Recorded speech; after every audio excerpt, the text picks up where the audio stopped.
এই নাক ডাকছিস কেন? ক্যামেরা চলছে কিন্তু। আরে তোর হলো রে, কি করছিস সকাল সকাল বাথরুমে?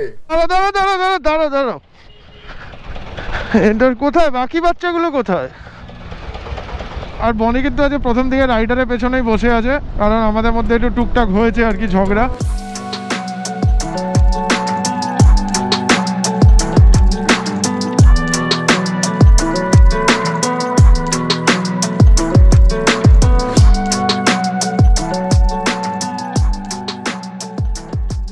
সকাল 8:18। গুড মর্নিং ফ্রম জঙ্গল বুক হোমস্টে চিলাপাতা। গতকালের ব্লগটা যারা দেখেছো তারা নিশ্চয়ই জানবে শিলিগুড়ি থেকে 150 কিলোমিটার মতো রাইড করে আমরা এসে পৌঁছেছিলাম এই চিলাপাতা ফরেস্টে। একদম পাশেই দেখা যাচ্ছে জঙ্গল, এই যে কাটাতারের পর থেকে কিন্তু চিলাপাতা ফরেস্ট, আর জঙ্গলের একদম পাশে শান্ত একটা হোমস্টে এই জঙ্গল বুক।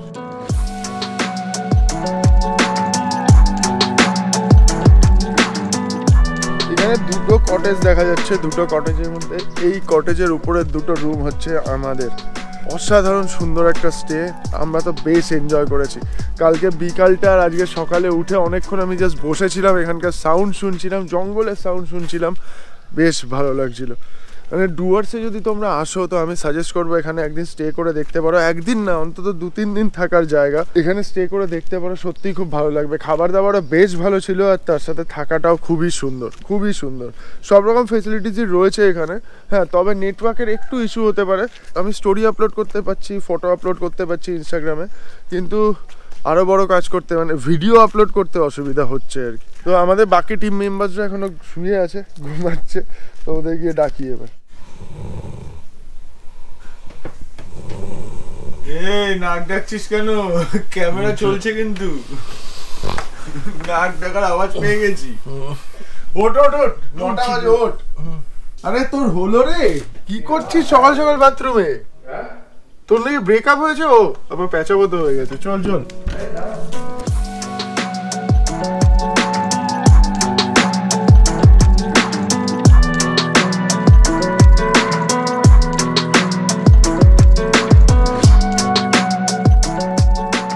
জঙ্গলটায় কালকে রাত্রিবেলা বলবো না, সন্ধ্যেবেলা আমরা বাইসনের একটা পাল দেখতে পেয়েছিলাম, মানে ইন্ডিয়ান গড় যেটাকে বলে, সব মাসেল রয়েছে প্রত্যেকের। এই জায়গাটায় জাস্ট আমরা দেখেছি রাত্রিবেলা, টর্চ মেরে দেখা হয়েছে, আগের ব্লগে তোমাদের দেখিয়েওছি। আর আজকে ভোর এখানে গন্ডারও এসেছিলো, হোটেলের স্টাফ মানে আমাদের হোমস্টে স্টাফ বললো ভোর এই জায়গায় দুটো গন্ডারও এসেছিলো। এখানে কিন্তু গন্ডার রয়েছে, হাতি রয়েছে, বাইসন রয়েছে, চিতাবাঘও রয়েছে, কিন্তু বাঘ মানে রয়্যাল বেঙ্গল টাইগার এর মধ্যে নেই। লুচির প্লেটটা ঠিক এরম লাগছে, মানে লুচি যখন সার্ভ হয়েছিল তখন জাস্ট ফুলকো ছিল, বড় ফুলকো লুচি, সাইজ দেখতে পাচ্ছ বেশ বড়।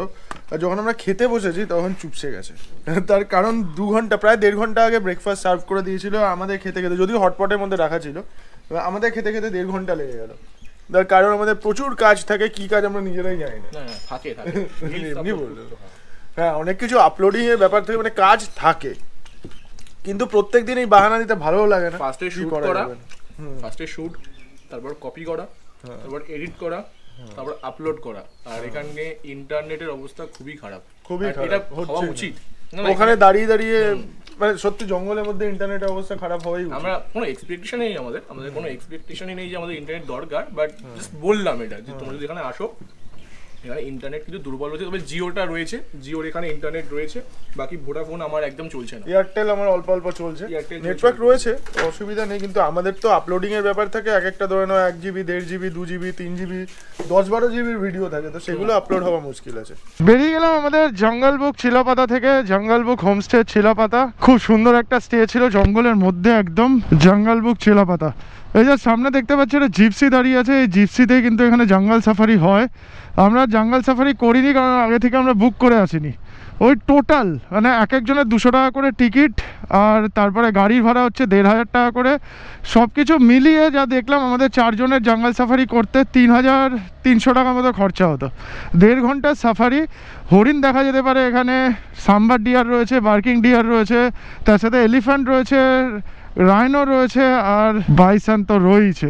তো এই সব কিছু দেখা যেতে পারে এখানে চিতা দেখা যেতে পারে লাক খুব ভালো থাকলে, কিন্তু বাঘ দেখা যাওয়ার সম্ভাবনা নেই। আর আমি বিভিন্ন জঙ্গল সাফারি করেছি লাস্ট কিছুদিন ধরে, না আমার খুব একটা বেশি ইচ্ছা ছিল না, আমরা জাস্ট এখানে এসে স্টে করতেই চেয়েছিলাম এত সুন্দর একটা প্রপার্টিতে। তারপরে এরকম একটা জায়গাটা দেখো, প্রপার্টিতে ঢোকার জায়গাটা খালি দেখো। এখন বাজে দুপুর 1:03, আর টাইম নিয়ে কিছু বলবো না, কারণ এরকমই আমাদের টাইম হয় আর কি, টাইম শিডিউলটা এরকমই হয়। এবার খালি একটাই জিনিস চেষ্টা করবো যে আগে অন্ধকার হয়ে যাওয়ার আগে যাতে আমরা ঢুকে যেতে পারি আমাদের আজকের ডেস্টিনেশনে। আজকের ডেস্টিনেশন কোথায় সেটা হাইওয়েতে উঠে বলছি, আগে এই জায়গাটা একটুখানি উপভোগ করে নাও। আমাদের নর্থ বেঙ্গল, আমাদের উত্তরবঙ্গের সৌন্দর্য একটুখানি তোমরা উপভোগ করে নাও। এই ডুয়ার্সে প্রথমবার এসে আমি স্টে করলাম, এত সুন্দর লাগলো। ডুয়ার্স জায়গাটা বেশ ভালো লেগে গেল, এরপরে বারবার আসবো ডুয়ার্সে, বারবার। ডুয়ার্সের উপর দিয়ে আমি অনেকবার বেরিয়ে গেছি, কিন্তু স্টে করা হয়নি কোনোবারই, কিন্তু এইবার স্টে করে দারুণ লাগলো, দারুণ উপভোগ করলাম সব কিছু। এটা হচ্ছে ভান্ডারী নদী, কালকে এই নদীর মাছই আমরা খেয়েছিলাম, এই নদী থেকে ধরা মাছ, ছোট ছোট পুঁটি মাছের মতো মাছ ছিল, টেস্টি ছিল। জঙ্গল বুক হোমস্টে চিলাপাতার খাওয়া দাওয়ারও খুব ভালো ছিল। কালকে আমরা একটা মাছের ফ্রাই খেয়েছিলাম বলতে পারো, সেটা হচ্ছে পাঙাশ মাছ, যতদূর সম্ভব পাঙাশ ট্যাংরা আমরা শুনেছি।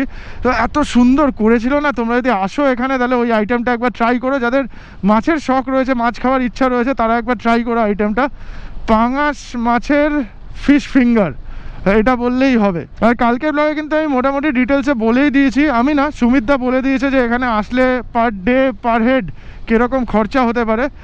ও কালকের ব্লগটা যদি না দেখে থাকো একবার চেক করে নিও, জানতে পেরে যাবে। আর তার সাথে জঙ্গল বুক হোমস্টের নাম্বার কিন্তু আমার ডেসক্রিপশানে দেওয়া রয়েছে, সমস্ত কিছু গুগল ম্যাপ থেকে শুরু করে সমস্ত কিছু ডেসক্রিপশানে দেওয়া রয়েছে, তোমরা একবার চেক করে নিতে পারো কন্ট্যাক্ট ডিটেলস।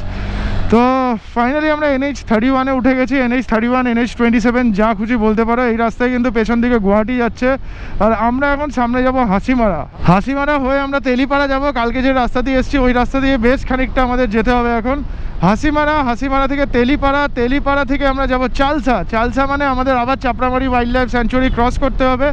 চালসা থেকে আমরা স্ট্রেট বেরিয়ে যাব গরুবাথানের দিকে, মানে চালসা ক্রস করার পরে বা চালসা থেকে আমরা রাইট সাইডে নিয়ে চলে যাব গরুবাথানের দিকে। গরুবাথান হয়ে আমরা যাব হচ্ছে কোলাখাম আজকে আমাদের ডেস্টিনেশন। এখন আমরা আলিপুরদুয়ার ডিস্ট্রিক্টে রয়েছি, আলিপুরদুয়ার ডিস্ট্রিক্ট থেকে আমাদেরই ওয়েস্ট বেঙ্গল জেলা কালিম্পং ডিস্ট্রিক্টে আজকে আবার আমরা এন্টার করব। আর কালিম্পংয়ের নেওড়া ভ্যালি ওয়াইল্ড লাইফ স্যাঞ্চুয়ারির মধ্যেই রয়েছে ছোট্ট একটা গ্রাম কোলাখাম।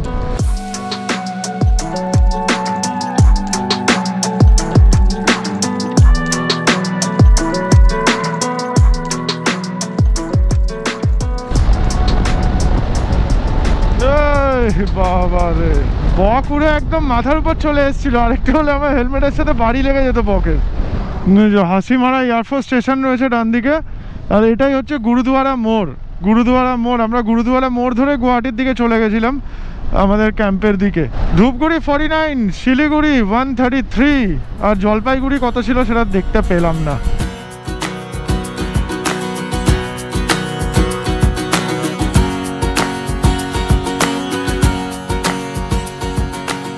সার্বজনীন শ্রী শ্রী শ্মশান কালী, জলদাপাড়া ন্যাশনাল পার্ক, আর নিচে হচ্ছে তোরসা নদী, তিস্তা তোরসা। এই হচ্ছে তোরসা নদীর অবস্থা, চওড়া পার, কিন্তু পারে পাথরই জমে রয়েছে, এখন জল অনেক কম। দেখো এটা হচ্ছে জলদাপাড়া ন্যাশনাল পার্কের গেট, জঙ্গল ঢুকে গেছে ভেতর দিকে। এই জলদাপাড়াতে আগে কিন্তু টাইগার ছিল, এখন আর নেই। এই যে গৌর, ইন্ডিয়ান গৌর। দাঁড়াও, এটার কোথায় বাকি বাচ্চাগুলো কোথায়? কি হলো? এইদিকে ছেড়ে গেলাম, রাস্তা ক্রস করতে গিয়ে মরবে এক্ষুনি। किधर हुआ इसका? बच्चा नहीं है, माँ फा कोई नहीं है और दूसरा कोई? थोड़ा पानी पिलाओ ना इसको। এইটুকুনি বাচ্চা, মাটা কোথায় আছে কিছু বোঝাই যাচ্ছে না, রাস্তা পেরোতে গিয়ে তো মরেই যাবে। ওইটুকুনি কুকুরের বাচ্চা এইরকম হাইওয়ের পাশে ঘুরে বেড়াচ্ছে, দেখতেও পেলাম না, ওর মাকেও তো দেখতে পেলাম না, বাকি ওর ভাই বোন যদি কেউ থাকে তাদেরকেও দেখতে পেলাম না। দুধ খাওয়ানোর চেষ্টা করা হলো কিন্তু দুধ খায়নি, দুধের ভাতটা লাস্ট অব্দি ফেলেই দিয়েছে। ওই চাল আগে বলে এসছি, ও যদি দেখে রাখে তাহলে রাস্তার সামনে রয়েছে, যখন তখন যা খুশি হয়ে যেতে পারে। এখন টাইম হচ্ছে দুপুর 2:01, আর আমরা পৌঁছে গেছি তেলিপাড়া থেকে আমাদের রাইট সাইড নিতে হবে। কালকে এই রাস্তা দিয়ে আমরা এসেছি। শিলিগুড়ি এখান থেকে 103 কিলোমিটার, গ্যাংটক 173, মালবাজার 49। লাস্ট অব্দি মালবাজার ক্রস করে আমরা রাইট সাইড নেব। সামনের দিকটা কিন্তু পুরো মেঘ করে রয়েছে। গতকাল যখন আমরা এই রাস্তা দিয়ে আসছিলাম তখনও কিন্তু এই জায়গাটা মানে এই জায়গাটাতে মেঘ করেই ছিল এবং বৃষ্টিও হচ্ছিল টুকটাক। আজকেও মনে হচ্ছে আমরা বৃষ্টি পাবো। এবং লাস্ট টাইমে যখন আমরা গুয়াহাটি যাচ্ছিলাম মানে মেঘালয় ট্রিপে যাচ্ছিলাম তখনও কিন্তু এই জায়গাটা আমরা বৃষ্টি পেয়েছিলাম। মানে আমার মনে হয় চাপড়ামারি ওয়াইল্ড লাইফ স্যাংচুয়ারির আশেপাশে বেশ বৃষ্টি হয়। রেন ফরেস্ট তো নয় এটা, তাও কেন জানি না এখানে বেশ বৃষ্টি হয়। পেছন থেকে আমরা রোদ পাচ্ছিলাম কিন্তু এই জায়গাটা ঢোকার পরেই দেখো কিরকম মেঘলা ওয়েদার হয়ে গেছে।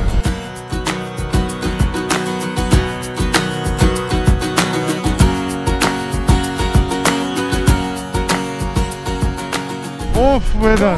চা বাগান বাঁ পাশে রয়েছে, চা বাগান, আর ডান পাশে রয়েছে রেল লাইন। এখন যদি এখান দিয়ে একটা ট্রেন যায় না তাহলে ব্যাপারটা আরও জমে যাবে। এরকম চা বাগান, রাস্তা, তারপরে রেল লাইন আর এরকম ওয়েদার সব কিছু মিলিয়ে মিশিয়ে অদ্ভুত সুন্দর লাগতো দেখতে। কিন্তু ট্রেন এখন আমরা কোথায় পাবো?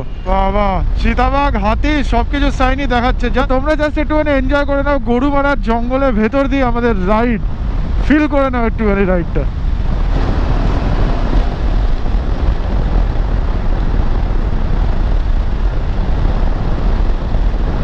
এই ওয়াইল্ড লাইফ স্যাংচুয়ারির মধ্যে দিয়ে কিন্তু যখন তখন দৌড়ে বাইসান বেরিয়ে চলে আসতে পারে, আর সেটা খুব ডেঞ্জারাস জিনিস এই চত্বরের জন্য। বাইসান আর হাতি এই দুটো সত্যিই খুব ডেঞ্জারাস জিনিস। এটা হচ্ছে গরুমারার পার্ট, আর সামনে রয়েছে চাপড়ামারি ওয়াইল্ড লাইফ স্যাংচুয়ারি। এই গরুমারা ওয়াইল্ড লাইফ স্যাংচুয়ারি কিন্তু মেনলি গন্ডারের জন্য বিখ্যাত। 1992 সালে এস্টাবলিশ হয়েছিল গরুমারা। 1992, আর চাপড়ামারির সামনে যেটা পড়বে সেটা হচ্ছে 1998 সালে। এই যে এই সেতুটা দেখা যাচ্ছে এটা কিন্তু নেওড়া সেতু, নিচ দিয়ে নেওড়া নদী গেছে। আর আমরা যখন যাচ্ছি কিন্তু নেওড়া ভ্যালি ওয়াইল্ড লাইফ স্যাংচুয়ারিতে, মানে Kolakham Neora valley wildlife স্যাংচুয়ারির মধ্যেই পড়ছে। আর এই নদীটাই কিন্তু থাকবে, ওই দিকে পড়বে কোলাখাম, ওই দিকে পাহাড় দেখা যাচ্ছে, ওই পাহাড়ের দিকে পড়বে। চলো, এই যে মোড়টা, এই মোড়টার নাম হচ্ছে টুনবাড়ি মোড়। টুনবাড়ি মোড় থেকে আমরা রাইট সাইডে নিয়ে নিলাম। এবার সোজা চলে যাবো, আমাদের গরুবাথান হয়েই যেতে হবে। তার মধ্যে বৃষ্টি পড়া শুরু হয়ে গেছে। গরুমারার মধ্যে দিয়ে এসে নেওড়া নদীর ব্রিজ পেরোলাম, তারপরে আরেকটা ব্রিজ পেরোলাম সামনে। সে ব্রিজটা মনে হচ্ছে মাল ব্রিজ ছিল বা কিছু একটা ছিল। ও হো, সাবাস। সরু রাস্তা দেখে ভাবছিলাম কি না কি পাবো সামনে, কিন্তু ঢুকে এরকম চা বাগান দেখে জাস্ট খুশ বলে না, মনটা পুরো টিং করে জ্বলে উঠলো। সামনে রয়েছে লেভেল ক্রসিং। তবে চা বাগানের মধ্যে দিয়ে রাস্তা, চা বাগানের মধ্যে দিয়ে রেল লাইন গেছে। ওফ, ও মাই গড। বৃষ্টি পড়ছে কিন্তু ভালোই জোরে। আমাকে গোপ্রোকে ওয়াটারপ্রুফ বানাতে হবে, নাহলে মুশকিল হয়ে যাবে। নতুন গোপ্রো যদি এখন নষ্ট হয়ে যায় তাহলে মুশকিল হয়ে যাবে। You made me count from 1 to 10, and when I opened up my eyes, you were standing way too close. I felt your breath. পেছন থেকে আমরা মিংলাস গ্রামের চা বাগান পেরিয়ে এসেছি। মিংলাস বড় একটা টি এস্টেট ছিল, ওখানে ফ্যাক্টরিও দেখতে পেলাম আমরা। মিংলাস গরুবাথান 1 কিলোমিটার, লাভা দেখাচ্ছে 41 কিলোমিটার। লাভার কাছাকাছি আমাদের যেতে হবে। আলাফিয়ার একটা ক্যাম্প রয়েছে গরুবাথানে, আমাকে অনেকবার আসতে বলেছে, এইবারে আর সম্ভব হলো না। নেক্সট টাইম যখন আমি আসবো আলাফিয়ার গরুবাথানের ক্যাম্পটাতে আসবো। আমরা জাস্ট পাহাড়ে উঠতে শুরু করে দিয়েছি, আর শুরু করার সাথে সাথে এই গ্রামটা পেয়েছি। এই গ্রামটার নামই হচ্ছে গরুবাথান।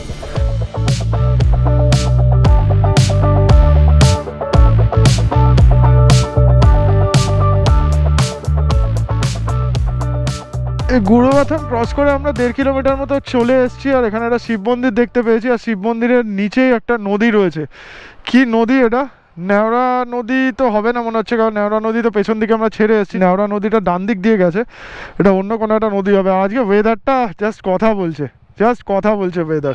দেখেছো আস্তে আস্তে কিন্তু তাহলে ওয়েট গেইন করতে শুরু করে দিয়েছি। ওয়েট গেইন বলছি, হাইট গেইন করতে শুরু করে দিয়েছি। যদিও আমার হাইট বাড়ছে না, অল্টিটিউড বাড়ছে, জমির হাইট বাড়ছে। আচ্ছা, কোলাখামে আমরা একটা বিউটিফুল প্রপার্টিতে স্টে করতে চলেছি। তোমাদেরও খুব সুন্দর লাগবে, সত্যি খুব সুন্দর লাগবে। আপাতত পাহাড়ের কার্ভটা একটু এনজয় করে নিই।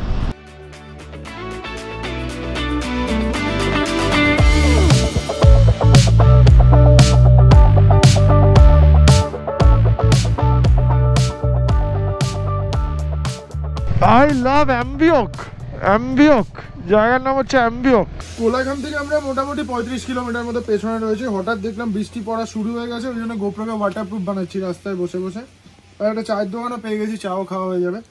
আরে এরকম ওয়েদারে দুপুর দুপুর এক কাপ চা না খেলে না ঠিক জমে না ব্যাপারটা, তো ব্যাপারটাকে জমিয়ে দেওয়ার জন্য দাঁড়িয়ে পড়েছি। চায়ের সাথে আর কি খাচ্ছি আমরা? চায়ের সাথে খাচ্ছি এরকম কেক, আর খাচ্ছি এরকম চানাচুর, প্রিয়া গোল্ডের চানাচুর। না, প্রিয়া গোল্ড দেখানো যাবে না। আর বনি গালাগালি খাচ্ছি। এই খাচ্ছি চানাচুর। এখানে বনেদি বেশি রেগে আছে। কেন কি রাখবো কিসের জন্য? সবসময় একটা ব্লগে আমাকে এটা প্রুভ করাবেই। এরকম শালা যেন সবাই পায়। পাহাড়ে এরকম ওয়েদারে হাতে চলে এসছে চা। গোপ্রোকে ওয়াটারপ্রুফ করা হয়ে গেছে, ওয়াটারপ্রুফ করে এখন চা খাবো। চা খেয়ে নিজেকে একটুখানি গরম করে নেবো। ঠান্ডা ঠান্ডা ওয়েদার রয়েছে, বৃষ্টি পড়ছে বলে ওই জন্য আরো ফিলটা বেশি পাওয়া যাচ্ছে। এই জায়গাটার নাম কিন্তু অ্যাম্বিয়ক। একটু আগে আমরা দেখতে পেলাম আই লাভ অ্যাম্বিয়ক লেখা ছিল, তো ওখানেই আমরা রয়েছি। জাস্ট ওই যে যেখানে দেখলাম আই লাভ অ্যাম্বিয়ক, ওখান থেকে মোটামুটি ধরে নাও 500-600 মিটার মতো এগিয়ে এসেছি আমরা। এরম ভাবে হচ্ছে ওয়াটারপ্রুফ হয়েছে। ব্লু ট্যাগ লাগিয়ে নিয়েছি উপরে, অল্প বৃষ্টি পড়ছে বলে অল্প অল্প লাগিয়ে নিয়েছি। আর এখানে এরাও চা খাচ্ছে, আর বনির মুখটা দেখে বুঝতে পারছো কি ওর রাগ হয়েছে। রাগ কেন করতে যাবে? রাগ হয়নি তো? রাগ কেন? তাহলে আমার বাইকে কে একজন বসছে না যেন দেখলাম। তো রিল বানানোর জন্য। রিল বানানোর জন্য? হ্যাঁ, তো রিল তো করছি আমি। কম কম রিল শুট করে দিয়েছি। গড় সে দেখো ইসকো। রিল বানিয়ে দিচ্ছি, পেছনে ভাইটা রিল আসছে না। তা ওই জন্যই তো বলছি আমার বাইকে বসে ওর রিলটা বানিয়ে দে। কখন থেকে বলছি, সেটা হচ্ছে না কেন? সেটা হচ্ছে না কেন? কখন থেকে বলেছিস? হচ্ছে না কেন? ক্যামেরা খুলে দুজন মিলে এবার কে জিতবে? বিকাল 4:12 বাজে আর আমরা অ্যাম্বিয়ক থেকে বেরিয়ে পড়লাম। চাটা খেয়ে নিয়েছি এখানে। এখন আমাদের আরো 42 কিলোমিটার মতো জার্নি করতে হবে লাভার জন্য। লাভা বলছি, কোলাখামের জন্য। লাভা পড়বে 38 কিলোমিটার। লাভা ক্রস করে, লাভা মনেস্ট্রি ক্রস করে আমাদের কোলাখাম যেতে হবে। লাভা থেকে কোলাখামের ডিস্টেন্স মোটামুটি ধরে নাও 4 কিলোমিটার মতো হবে, 4-5 কিলোমিটার মতো হবে, মানে লাভার কাছাকাছি পড়বে একদম। লাভা থেকে আমরা 24 কিলোমিটার মতো পেছনে রয়েছি। আর এখন যে জায়গাটা দিয়ে যাচ্ছি, এই জায়গাটার নাম হচ্ছে ফাফের খেতি বা ফাপার খেতি, PHAPER। ফাফের বা ফাফার প্রোনাউন্সিয়েশনটা ভুল হলে একটু ক্ষমা করে দিও। আমি প্রথমবার এই নামটা শুনলাম, এই জায়গার নামটা শুনলাম। লাভা যাওয়ার রাস্তায় কিন্তু আমরা একটা জিগজ্যাগ রোড পেয়েছি। জিগজ্যাগ রোড বা এরকম হেয়ারপিন বেন্ড দেখতে পাচ্ছ, এরকম রাস্তা পেয়েছি। দেখতে কিন্তু সুন্দর লাগছে।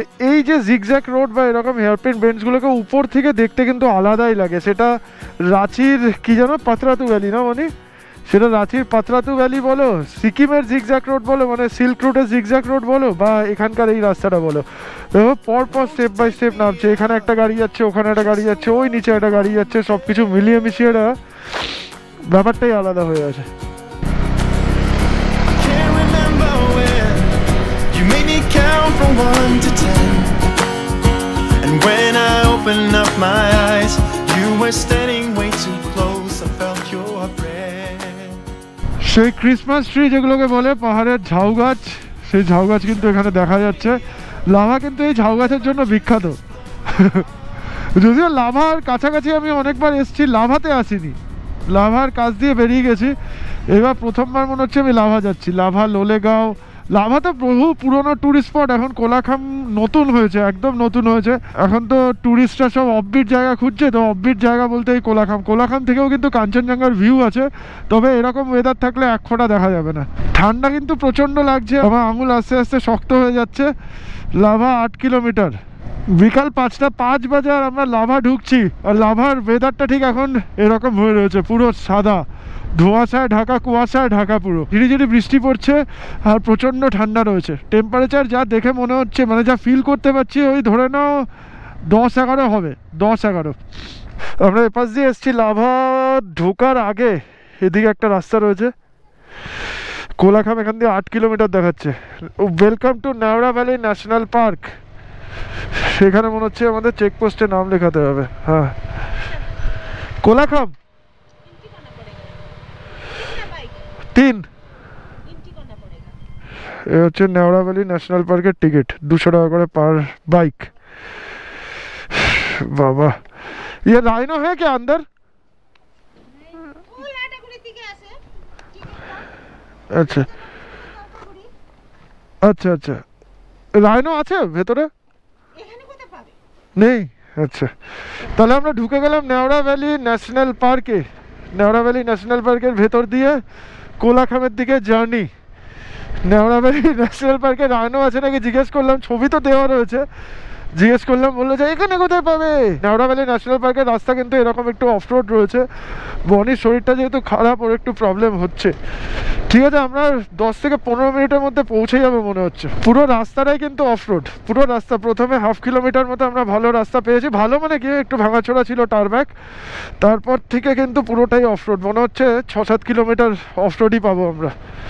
আরে দেখো, ঝাউ গাছের বাগানের মধ্যে দিয়ে যাচ্ছি, অদ্ভুত লাগছে জায়গাটা দেখতে। এরকম জায়গা আমি প্রথমবার দেখলাম, এত ঘন ঝাউ বন। হ্যাঁ হ্যাঁ, বনি পেছন দিয়ে বলছে আস্তে আস্তে। দেখেছো রাস্তার অবস্থা? অফ রোড একটা না একটা থাকবেই আমাদের জার্নিতে, কোনো না কোনো ট্রিপে। পুরো 3D ফিল পাওয়া যাচ্ছে, এই গাছের পাতাগুলো ঝুলছে, মনে হচ্ছে পুরো 3Dতে দেখছি মনে হচ্ছে। Come on.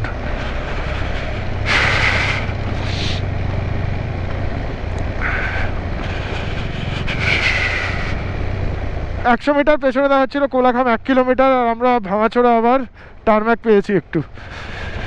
কোলাখাম পৌঁছে গেছি। কোলাখাম থেকে কাঞ্চনজঙ্ঘা দেখবো। ওয়েদার ক্লিয়ার হয়ে যাও, ওয়েদার ক্লিয়ার হয়ে যাও। পাহাড়ের বুকে ছোট্ট একটা গ্রাম কোলাখাম হিমালয়ান হোমস্টে দেখতে পেয়ে গেছি, এদিকেই হবে মনে হচ্ছে।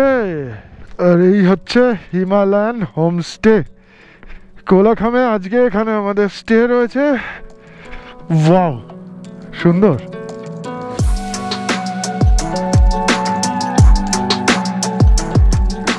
কি রাইডার, জায়গাটা কেমন? দারুণ জায়গা। এখান থেকে কাঞ্চনজঙ্ঘা, খালি প্রে কর যে সকাল কেটে যায়। হ্যাঁ, কুয়াশাটা কাটতে হবে একদম। হ্যাঁ, দার্জিলিং মল রোড, তোকে এত সুন্দর জায়গায় নিয়ে এসছে, দার্জিলিং মল রোড খুঁজছিস তুই এখন? কিছু বলার নেই। এই হচ্ছে আজকে আমাদের স্টে। এটা রাইডারদের রুম, অসাধারণ সুন্দর একটা রুম। আরে বাবা, এখানে একটা বিরাট বড় পাখা রয়েছে। বনি, হাওয়া খাবি নাকি পাখায়? এই যে পাখা, এই হচ্ছে রুম, এটা রাইডারদের রুম, আর ওই পাশে ওটা হচ্ছে আমাদের রুম। সকালবেলা ঘুম থেকে উঠবো, হ্যাঁ, মুখটা ঘোরাবো, এখানে কাঞ্চনজঙ্ঘা দেখবো। তুই যখন ঘুম থেকে উঠবি তখন কাঞ্চনজঙ্ঘা ঢেকে যাবে, তখন ভালো দেখা যাবে। তখন সকালবেলা ফক কেটে যাবে, 10টা নাগাদ দেখবি। 10টা থেকে 12টা পর্যন্ত কাঞ্চনজঙ্ঘা। এটা হচ্ছে বাথরুম। বা বাথরুমটাও বেশ সুন্দর। আর এদিকে একটা ব্যালকনি রয়েছে মনে হচ্ছে, দেখে নি, আমি গেস করলাম এদিকে ব্যালকনি। আহা, সুন্দর সুন্দর সুন্দর ব্যালকনি থেকে অন্ধকারের মধ্যে এই হচ্ছে ভিউ। কালকে সকালবেলা আরো ভালোভাবে দেখাবো তোমাদের। তাহলে চ এবার লাঞ্চ করি। ইভিনিং স্ন্যাক্স 8টার সময় লাঞ্চ করি, 1টার সময় ব্রেকফাস্ট, 6টার সময় লাঞ্চ। লাভলি লাইফ, এটা একদম best time. Himalayan homestay dining রুমে এখানে আমরা এখন যাব, লাঞ্চ করব। সন্ধ্যে 6টা বাজে, এখন হবে লাঞ্চ। আর 6টা মানে আমরা দুপুর দুটো। ওরা অবাক হয়ে গেছে, কি বলছি? আপনারা এখন লাঞ্চ করবেন, কখন ডিনার করবেন? তাহলে সবাই অবাক, আর এখন অবাক। You also অবাক? আমরা এমন কাজ করি সবাইকে অবাক করে দেবো। খবরে লাঞ্চ কে করে? কত বাজে? 8 বাজে। হ্যাঁ দিদি, দাদা একটা কথা বলো, আমরা 1টার সময় ব্রেকফাস্ট করতে, 6টার সময় লাঞ্চ করতেই পারি। হ্যাঁ, এটাই টাইম তো। মানে লাঞ্চ যখনই করি গরম খাবারটা দরকার আছে। এদিকে অলরেডি ধোঁয়া বেরোচ্ছে, দেখো। আপনি কল কিয়া না? दीदी फोन করে বলছে आप लोग किधर हो? पार्टी বলছে ও লেট हो गया, मैं বলছি थोड़ा नहीं बहुत लेट हो गया। তো এই হচ্ছে আমাদের এখন খাবার, ধোঁয়া ওঠা খাবার, ধোঁয়া উঠছে, জাস্ট ফিল নাও আর খাও। খাবার খেতে বসে গেছি, খাবার খেতে খেতে আমাদের আড্ডা শুরু হয়ে গেছে। তো আজকে প্রথমে যেটা জিজ্ঞেস করবো, অফরোডটা কিরকম লাগলো? বান্ডু তো বোধহয় জীবনের প্রথম অফরোড করবো। সত্যি? হ্যাঁ বাবা, সত্যি তুই তোরা ফার্স্ট টাইম তো জান্সকার ভ্যালি ফেরত লোক। যখন জান্সকার খুব কম লোক জানতো, তখন রাইডাররা জান্সকার কমপ্লিট করা হয়ে গেছে। পুরোনো ক্লাসিক নেই, পুরো ক্লাসিক আমিও ক্লাসিক গিয়েছি। একটু কষ্টে গিয়ে টয়লেট পেয়ে গিয়ে টয়লেট তো পটি টয়লেটে বাথরুমে ওর লাইফের অর্ধেক টাইম বাথরুমেই কাটে। এটা কিন্তু মামাও বলে বন্ধু, মানে আমার মা শাশুড়ি মা আর কি। কি করে জানি না ভাই। কোলাঘামে আসতে হবে আর 8 কিলোমিটার অফরোড করতে হবে। যারা বাইক চালাতে ভালোবাসো, পছন্দ করো, তাদেরকে বললাম। বেশ ভালো লাগলো নর্থ বেঙ্গলের অফরোড, মানে এরকম জায়গাগুলো আমরা খুঁজি আর কি। এর আগে মূলখাড়কা গেছি, গিদান গেছি, না ওরকম অফরোড কিন্তু না, মূলখাড়কার মতো অফরোড। মূলখাড়কার মতো অতটা খারাপ অবস্থা নয়, কিন্তু মানে আমরা কিন্তু অফরোড চাইনি আজকে, তাও কিন্তু অফরোড ছাড়ছে না আমাদের। অফরোড কিছু জায়গা যেমন এখানে ছিল, এটা মানে খুবই বাজে, মানে একটা সাইডে ঢাল, একটা সাইডে নিচু। কুরকুরে একদম মুচমুচে আলু ভাজা, সঙ্গে এরকম বাঁধাকপি, এই ফুলকপি, যা যা বলছি আমি আজকে সত্যি তাই। আরেকবার বলি? না না এটাই ঠিক আছে, না না এটাই বলো। এটা ভুলভাল বলছি। ঠিক আছে বলো না। আর তার সাথে এটা কি, দুটো ডিম? হ্যাঁ, তার সঙ্গে ডিম কারি আর এই যে ডাল। মরমরে পকোড়া আর চা আপাতত, তারপরে জানি না। কোলাঘামের এই হিমালয়ান হোমস্টেতে টোটাল 6টা রুম রয়েছে, 18 জন মতো থাকতে পারে। আর এখানে পার ডে পার পার্সন থাকা খাওয়া মিলিয়ে 1600 টাকা মতো খরচা হয়, মানে 1400 থেকে 1600 টাকা। তার মধ্যে ব্রেকফাস্ট, লাঞ্চ, ইভিনিং স্ন্যাক্স আর ডিনার, এই 4টে টাইমের খাবার থাকে। তো থাকা খাওয়া মিলিয়ে 1200 থেকে 1600 টাকা খরচা পার পার্সন। আর সমস্ত ডিটেলস, মানে নাম্বার থেকে শুরু করে, লোকেশন থেকে শুরু করে সব কিছু কিন্তু দেওয়া রয়েছে আমার ডেসক্রিপশন বক্সে। একবার চেক করে নিতে পারো, ওখান থেকে কন্ট্যাক্টও করে নিতে পারো। খুব সুন্দর লাগলো এই জায়গাটা আমার। আর তার সাথে এখানকার ওনারদের ব্যবহারও খুব ভালো, তাই না? খুব ভালো ব্যবহার রয়েছে। তো কোলাঘামে আসলে এখানে থাকতে পারো, আমরা সাজেস্ট করছি, চারজনকে সাজেস্ট করছি। জীবনে ফার্স্ট রাইড আমার লাদাখ রাইড। না না, জীবনে ফার্স্ট রাইড লাদাখ রাইড, এটা বল। তাই না বললাম, জীবনে ফার্স্ট রাইড আমার লাদাখ রাইড। বললো না। তাহলে আবার সেই বান্টুর ভাষাতে, এনজয় ইউর লাইফ। আর হ্যাঁ, আমাদের সবার কিন্তু লিঙ্ক গুলো, মানে চ্যানেলের লিঙ্ক আর তার সাথে সাথে ইউটিউব চ্যানেলের লিঙ্ক আর তার সাথে ইনস্টাগ্রাম আইডি সব ডেসক্রিপশনে দেওয়া রয়েছে। যদি মনে হয় যে আমাদের ফলো করতে পারো, তাহলে করো, করে নিতে পারো। এটাই হলো গুড বাই ফ্রম সুন্দর একটা কোলাঘাম। ও গুড বাই ফ্রম কোলাঘাম। না কি জানো তখন এটা বলছি। হ্যাঁ চলো আপাতত তাহলে take care and good night. Good night.